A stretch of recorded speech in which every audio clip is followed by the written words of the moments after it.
Assalamualaikum warahmatullahi wabarakatuh. Bapak Ibu sebelum lanjut mohon jangan langsung menggeser layar. Jangan dulu berpikir, ini paling kabar biasa. Tarik napas pelan-pelan, duduk yang nyaman. Karena apa yang akan kita bicarakan hari ini bukan sekadar informasi, bukan cuma soal angka, bukan hanya soal transfer yang masuk ke rekening. Ini tentang perasaan yang sudah lama dipendam, tentang harapan yang bolak-balik datang lalu jatuh lagi, tentang kegelisahan yang mungkin tak pernah terucap, tapi setiap hari terasa di dada. Coba Bapak dan Ibu ingat, beberapa minggu terakhir ini setiap kali ponsel berbunyi entah itu habis subuh, menjelang zuhur, atau malam sebelum tidur, notifikasi WhatsApp masuk dari grup keluarga, grup arisan, grup alumni, grup pengajian, bahkan grup RT, jantung langsung berdegup sedikit lebih cepat, bukan karena pesannya penting atau tidak, tapi karena ada satu harapan yang selalu ikut terbawa. Jangan-jangan ini kabar yang ditunggu. Siapa tahu ini info pencairan, siapa tahu hari ini giliran saya. Namun hampir setiap kali layar dibuka yang muncul justru membuat perasaan makin campur aduk. Ada yang bilang temannya sudah terima, ada yang bilang tetangganya saldonya nambah, ada yang kirim tangkapan layar rekening, tapi tanpa nama, tanpa tanggal, tanpa keterangan bank. Ada juga yang dengan yakin berkata, di Jakarta sudah cair semua. Tak lama muncul pesan lain di Jawa Barat sebagian, lalu disusul kabar berbeda lagi. Di Jawa Tengah belum ada apa-apa, dari luar Jawa malah lebih sunyi, seolah tak ada kabar sama sekali. Kelihatannya semua itu kabar baik, tapi anehnya justru bikin hati makin tidak tenang, karena tidak ada satuun yang benar-benar bisa dijadikan pegangan, tidak ada kepastian, tidak ada penjelasan resmi. Yang ada hanya potongan cerita, potongan klaim, potongan harapan. Menunggu seperti ini melelahkan, bukan lelah badan tapi lelah batin, lelah karena berharap tapi tidak tahu sampai kapan. Lelah karena ingin percaya, tapi takut kecewa lagi. Dan perasaan ini bukan hal sepele, terutama bagi Bapak dan Ibu yang sepanjang hidup terbiasa dengan keteraturan. Puluhan tahun hidup dalam sistem yang jelas, administrasi yang rapi, jadwal yang pasti, aturan yang tertulis. Dulu waktu masih aktif, semuanya punya tank, punya prosedur, punya kejelasan. Sekarang di masa pensiun, justru harus berhadapan dengan ketidakpastian yang terasa berlarut-larut. Ini bukan soal ingin kaya mendadak, bukan soal berharap berlebihan. Ini soal hak, hak yang sudah dihitung, hak yang sudah dijanjikan, hak yang sudah lama dinanti. Dan hak itu terasa makin penting di tengah kondisi hidup yang tidak makin ringan. Harga beras naik pelan tapi pasti, minyak goreng naik turun tak menentu, listrik tiap bulan terasa makin berat. Air, gas, kebutuhan dapur, semuanya bergerak naik. Belum lagi biaya kesehatan, obat rutin, kontrol ke dokter, pemeriksaan yang tidak bisa ditunda. Ada satu hal lagi yang sering tidak terucap tapi nyata. Kebutuhan cucu, kadang minta dibelikan sesuatu, kadang butuh ongkos sekolah, kadang sekadar uang jajan. Sulit menolak karena disitulah kebahagiaan tersendiri bagi kakek dan nenek. Melihat cucu tersenyum, rasanya hidup masih punya arti. Nah, di titik inilah hari ini menjadi berbeda. Hari ini kita tidak lagi berbicara berdasarkan bisikan grup WhatsApp, tidak lagi mengandalkan tangkapan layar yang tidak jelas asalnya, tidak lagi menebak-nebak dari cerita mulut ke mulut. Hari ini kita duduk tenang, kita bicara berdasarkan data, berdasarkan dasar resmi, berdasarkan informasi yang bisa dipertanggungjawabkan. Dan dengarkan baik-baik, kabar yang ditunggu jutaan pensiunan dari Sabang sampai Merauke akhirnya datang. Pemerintah Republik Indonesia secara resmi telah menetapkan pencairan selisih kenaikan gaji pensiun yang selama ini dikenal sebagai dana rapel. Ini bukan hoax, bukan gosip warung kopi, bukan kabar burung yang sengaja dibesar-besarkan. Dan yang paling penting, ini bukan janji manis tanpa bukti. Ini keputusan administratif negara tercatat, tertulis, memiliki dasar hukum. Keputusan ini tidak muncul tiba-tiba, bukan karena tekanan sesaat, bukan karena ramainya media sosial. Prosesnya panjang, melibatkan perencanaan anggaran negara, melibatkan kajian fiskal yang tidak sederhana, melibatkan koordinasi lintas lembaga, Kementerian Keuangan, lembaga pengelola dana pensiun, hingga sistem perbankan nasional. Semua berjalan melalui jalur resmi, jalur yang mungkin terlihat lambat dari luar, tapi dirancang untuk memastikan satu hal penting, hak sampai ke tangan yang benar. Kenapa kabar ini terasa begitu melegakan? Bukan semata karena uang akan masuk ke rekening, tapi karena satu hal yang selama ini hilang, mulai kembali kepastian prosesnya, jelas. Mekanismenya bisa ditelusuri, tidak ada abu-abu, tidak menggantung. Dana rapel ini bukan hasil bisikan. Prosesnya melalui verifikasi data yang ketat, penyesuaian sistem pembayaran, dan pengesahan hukum yang sah. Untuk pensiunan ASN, pengelolaan dilakukan melalui PT Taspen Persero. Untuk pensiunan TNI dan Polri melalui PT Asabri Persero. Artinya apa? Artinya negara hadir, negara tidak lupa, negara tidak menutup mata terhadap para purna bakti. Pengabdian puluhan tahun tidak berhenti, nilainya hanya karena masa aktif sudah selesai. Dana rapel ini adalah bentuk pengakuan nyata, pengakuan bahwa waktu, tenaga, dan masa muda yang pernah dipersembahkan untuk negara tidak dianggap remeh. Para pensiunan ASN yang dulu melayani publik dari pagi sampai petang, para pensiunan TNI yang menjaga kedaulatan dengan risiko nyawa, para pensiunan Polri yang menjaga keamanan dan ketertiban, semua mendapatkan perlakuan setara, tidak ada yang dianaktirikan, tidak ada yang diabaikan. Di tengah kondisi ekonomi yang sering tidak ramah bagi usia lanjut, kabar ini menjadi angin segar, bukan hanya karena ada tambahan dana, tapi karena ada rasa dihargai, diakui, ada rasa aman bahwa negara masih berdiri di belakang para pensiunan. Yang juga penting untuk dipahami, cakupan penerima dana rapel ini sangat luas. Pemerintah memastikan tidak ada pihak yang berhak lalu terlewat. Bukan hanya pensiunan yang masih menerima gaji bulanan, janda dan duda dari pensiunan yang telah wafat, juga termasuk hak tidak putus karena kematian. Ahli waris tetap dilindungi, semua tercatat dalam basis data Taspen dan Asabri mencakup seluruh wilayah Indonesia dari golongan terendah hingga tertinggi. Semua dihitung secara proporsional sesuai golongan terakhir dan masa kerja. Negara tidak melihat siapa yang dikenal, tidak melihat siapa yang dekat dengan pejabat, tidak melihat siapa yang ramai di media sosial. Yang dilihat adalah data, yang dipakai adalah aturan. Sekarang mari kita masuk ke bagian yang sering membuat cemas. Bagaimana mekanisme pencairannya? Apakah harus datang ke kantor Taspen atau Asabri? Apakah harus antre panjang di bank atau kantor pos? Apakah perlu mengurus berkas tambahan? Jawabannya, dan ini penting untuk didengar dengan tenang, tidak. Pemerintah sudah menerapkan sistem pencairan yang ramah bagi pensiunan, terutama yang sudah lanjut usia. Dana rapel akan ditransfer otomatis ke rekening yang selama ini digunakan untuk menerima gaji pensiun bulanan. Tidak perlu datang pagi-pagi, tidak perlu berdiri lama, tidak perlu keluar biaya transport. Yang perlu dilakukan hanya memastikan satu hal, rekening aktif dan data benar. Bapak dan Ibu bisa mengecek saldo melalui ATM, SMS banking, atau aplikasi mobile banking. Tapi jangan kaget kalau nominal yang diterima berbeda antara satu orang dengan yang lain. Ini bukan kesalahan sistem, bukan ketidakadilan. Perbedaan nominal terjadi karena perhitungan dana. Rapel didasarkan pada faktor yang sah dan terukur. Gaji pokok terakhir, golongan dan pangkat, jumlah bulan selisih yang harus dibayarkan, tunjangan yang masuk perhitungan, semua dihitung otomatis oleh sistem Taspen dan Asabri.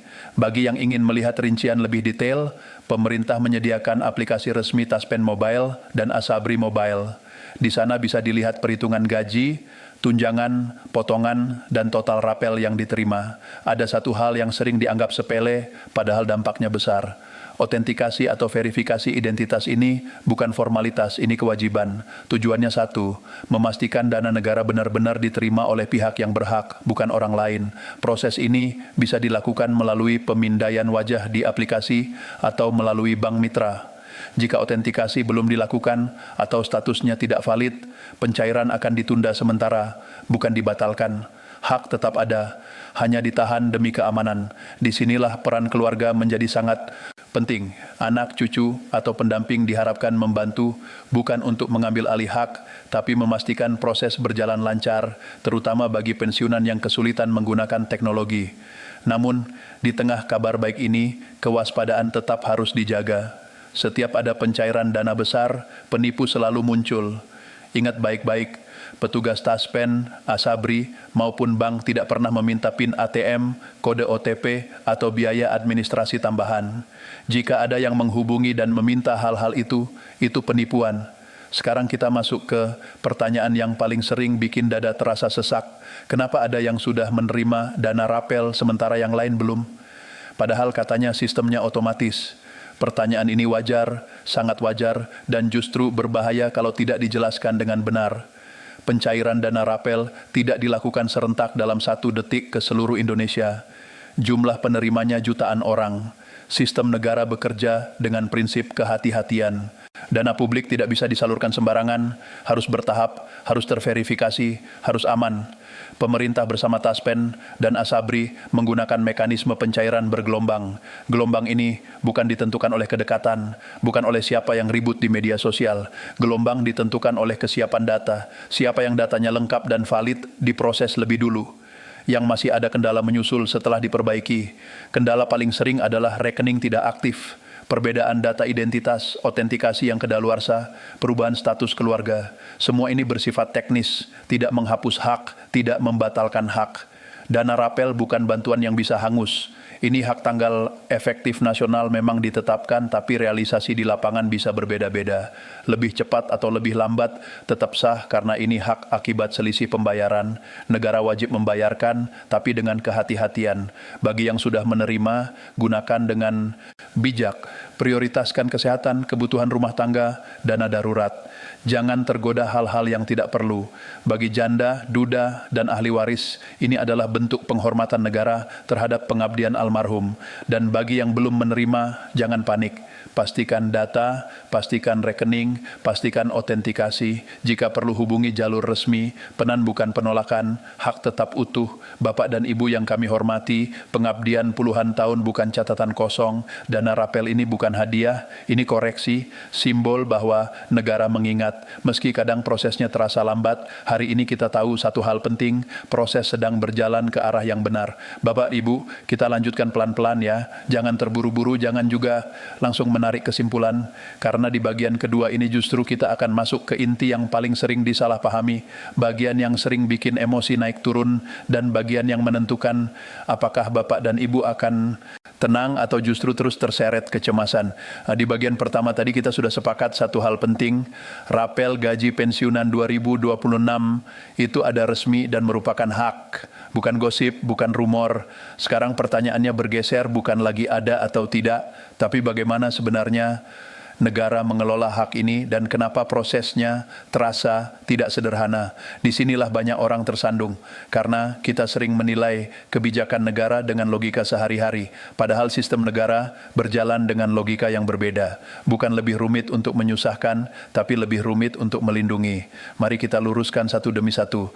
Bapak dan Ibu perlu memahami bahwa rapel gaji pensiunan bukan uang baru yang tiba-tiba muncul.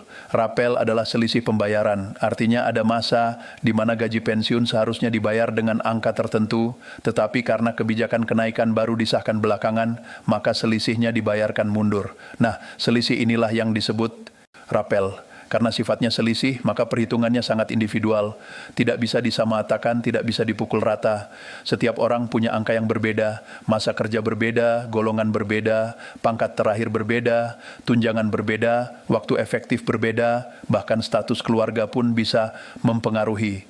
Inilah sebabnya negara tidak bisa asal tekan tombol, lalu semua rekening menerima nominal yang sama. Kalau itu dilakukan, justru akan terjadi kekacauan. Ada yang kelebihan bayar, ada yang kekurangan bayar. Dan ujungnya bukan cuma masalah administrasi, tapi masalah hukum. Ingat satu hal penting ini, dalam pengelolaan keuangan negara, kesalahan bayar itu bukan perkara kecil. Sekecil apapun bisa berujung pada audit, temuan, dan pertanggungjawaban hukum. Itulah kenapa prosesnya harus berlapis, harus diverifikasi, harus dicek ulang, dan harus dipastikan benar. Sekarang kita bahas peran masing-masing lembaga supaya Bapak dan Ibu tidak salah arah saat mencari informasi. Kementerian Keuangan berperan sebagai pengelola anggaran negara. Disinilah keputusan fiskal dibuat. Apakah anggaran tersedia? Berapa besarannya, bagaimana skema pencairannya, semua ditetapkan di sini dan disahkan melalui APBN PT Taspen Persero bertugas mengelola pembayaran pensiun ASN.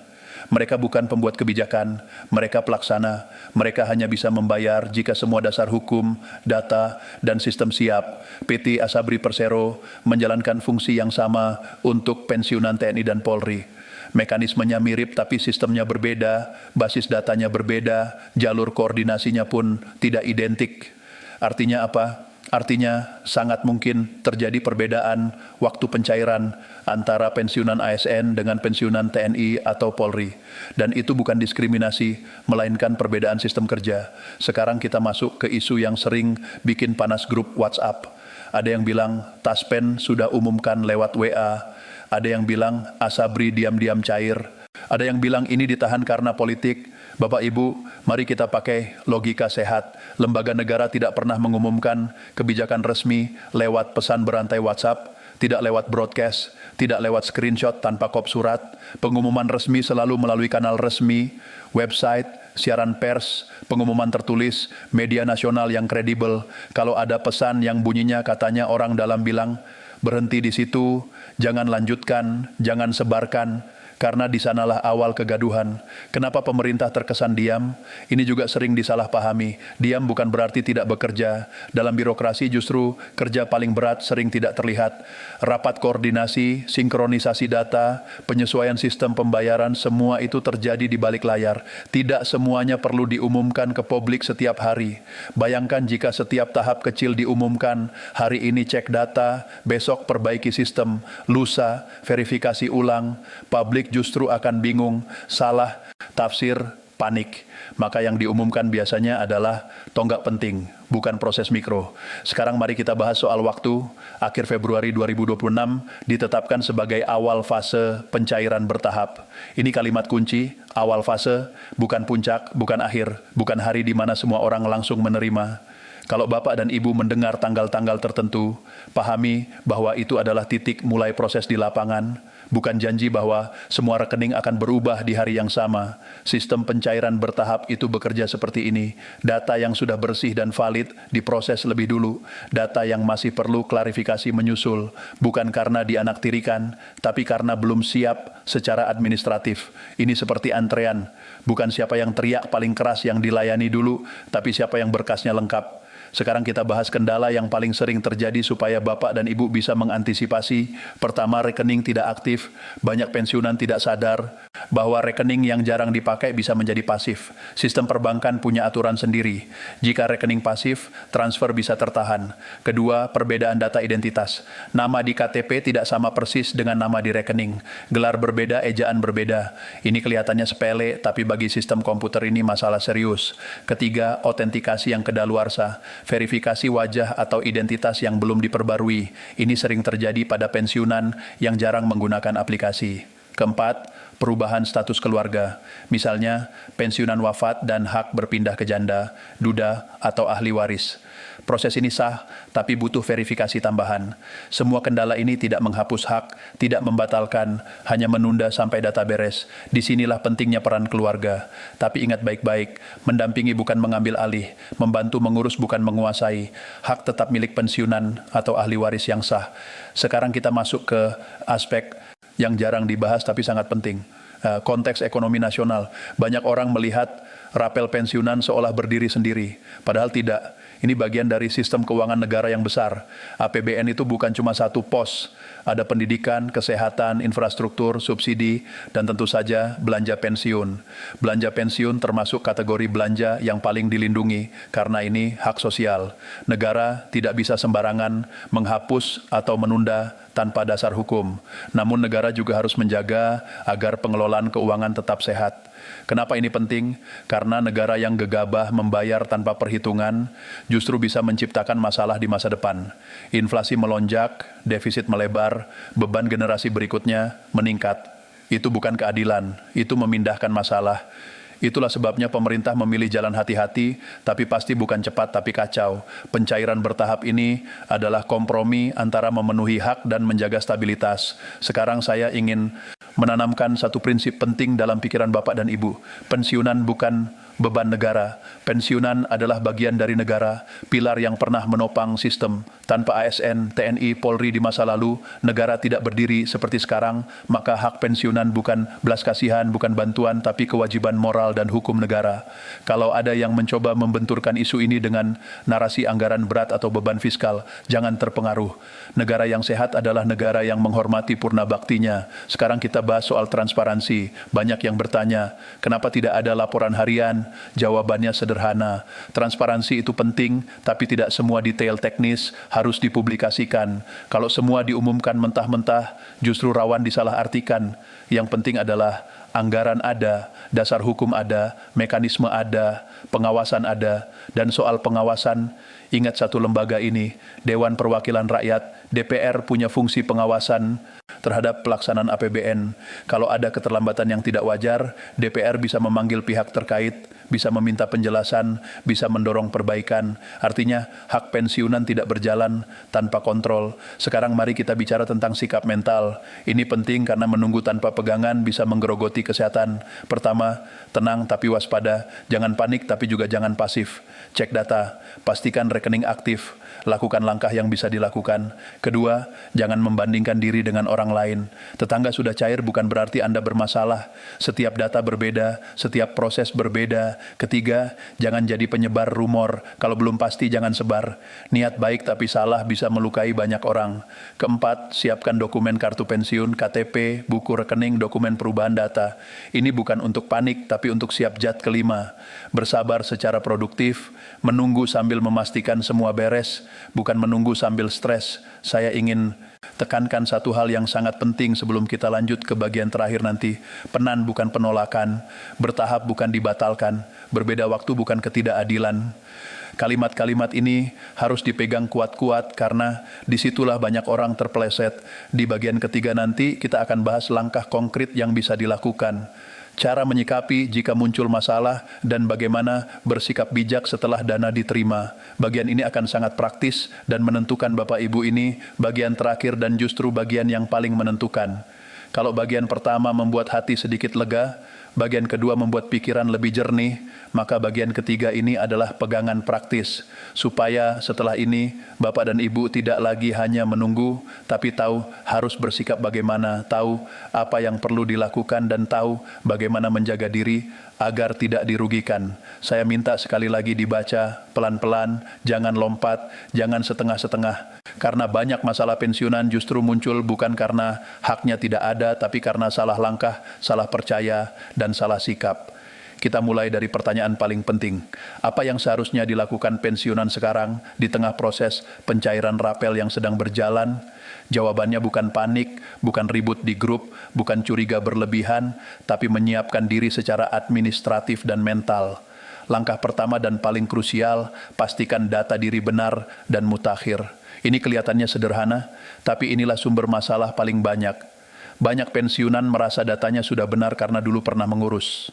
Padahal sistem terus diperbarui. Apa saja yang perlu dicek, nama lengkap, pastikan sama antara KTP, kartu pensiun, dan rekening bank. Nomor rekening pastikan aktif dan masih digunakan untuk menerima gaji pensiun. Status keluarga apakah ada perubahan yang belum dilaporkan. Alamat pastikan masih sesuai dan bisa diverifikasi. Kalau Bapak dan Ibu ragu, jangan bertanya ke grup WhatsApp. Datang atau hubungi jalur resmi kantor Taspen Asabri atau Bank Mitra. Mereka punya akses ke data grup WhatsApp. Tidak. Langkah kedua, pastikan proses autentikasi sudah dilakukan dan masih valid. Ini penting sekali. Banyak pencairan tertahan bukan karena negara menahan, tapi karena sistem tidak bisa mengeksekusi pembayaran akibat autentikasi belum beres. Autentikasi ini adalah kewajiban, bukan pilihan. Bukan untuk menyulitkan, tapi untuk melindungi. Kalau Bapak atau Ibu kesulitan menggunakan aplikasi, disinilah peran anak dan cucu sangat dibutuhkan. Tapi ingat, membantu bukan berarti mengambil alih. Jangan serahkan kartu ATM, jangan serahkan PIN, jangan serahkan kendali, dampingi saja. Langkah ketiga, hindari jalur tidak resmi. Ini yang paling berbahaya. Setiap kali ada pencairan dana besar, selalu muncul orang-orang yang mengaku bisa mempercepat, mengaku punya kenalan, mengaku orang dalam, mengaku bisa membantu. Ingat baik-baik kalimat ini, tidak ada biaya percepatan, tidak ada jalur khusus, tidak ada orang dalam. Kalau ada yang minta uang itu penipuan, kalau ada yang minta PIN itu penipuan, kalau ada yang minta OTP itu penipuan. Negara tidak bekerja seperti calo. Langkah keempat, kelola emosi dan ekspektasi. Ini mungkin terdengar sepele, tapi justru paling berat menunggu itu menguras mental. Setiap hari cek saldo, setiap hari baca pesan, setiap hari berharap, itu melelahkan.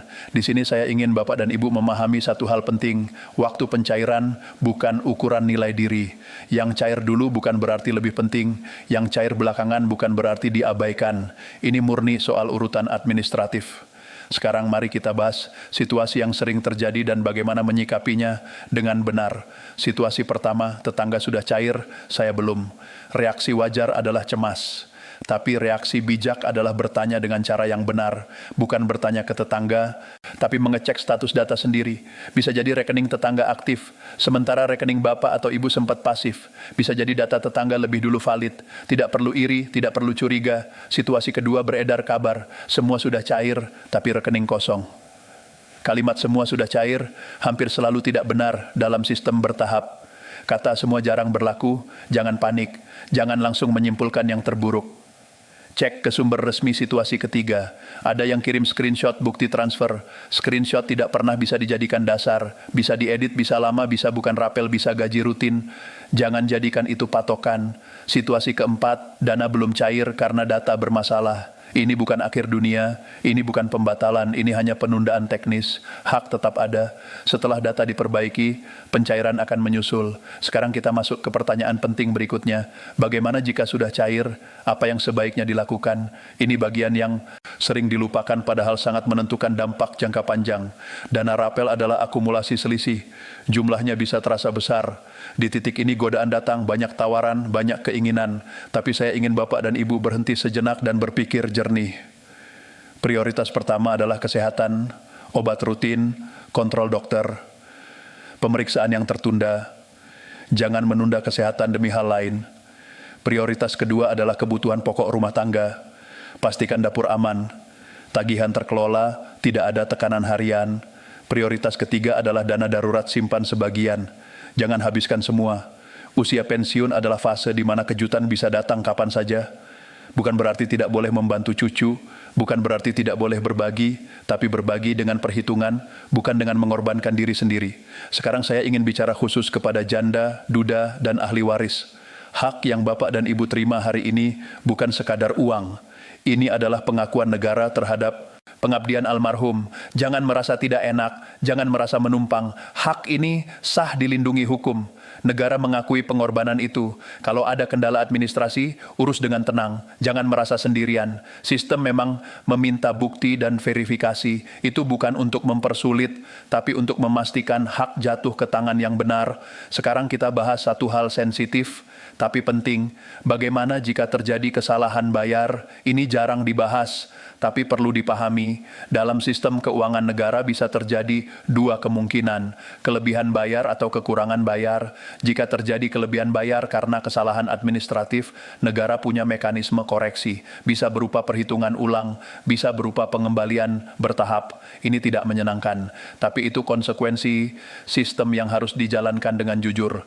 Jika terjadi kekurangan bayar, mekanisme perbaikan juga ada, hak tidak hilang, bisa dibayarkan di tahap berikutnya. Inilah alasan kenapa lembaga pelaksana sangat berhati-hati, mereka ingin meminimalkan risiko ini. Sekarang mari kita bahas peran komunikasi yang sehat. Assalamualaikum warahmatullahi wabarakatuh.